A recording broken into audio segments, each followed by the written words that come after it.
ఎప్పుడైతే పరిశుద్ధాత్ముడు నాలోనికి వచ్చాడో, నాలో ఉన్న ప్రతి శరీర సంబంధమైన ప్రతి కార్యములని ఆయన తుడిచివేశాడు.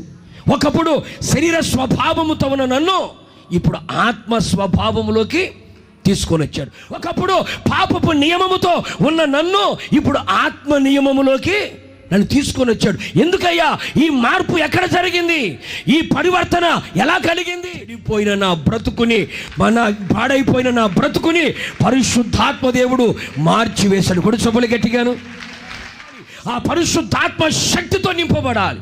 ఆత్మ చేత శారీరక క్రియలని చంపిన వారమై ఆత్మ చేత జీవించే వ్యక్తులుగా మార్చబడాలి. ఒకప్పుడు నీ వేరు, ఇప్పుడు వేరు.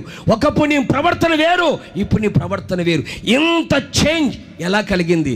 పరిశుద్ధాత్మ దేవుడు నన్ను మార్చేశాడు. యేసయ్య వలే, తండ్రి వలే, యేసయ్య పోలిక, యేసయ్య సారూప్యం మనలోకి తీసుకురావడానికి, మనలో ప్రవహిస్తున్న ఆ పరిశుద్ధాత్మ దేవుడు సముద్రపు నీళ్ళని మంచి నీళ్ళుగా మార్చినట్లుగా చెడిపోయిన, పాడైపోయిన, పతనమైపోయిన నీ జీవితాన్ని ఒక మంచి భవిష్యత్తులోకి, ఒక మంచి స్వభావంలోకి నేను నడిపించడానికి ఈ పరిశుద్ధాత్మ పరిశుద్ధ స్థలం నుంచి ప్రవహిస్తుంది.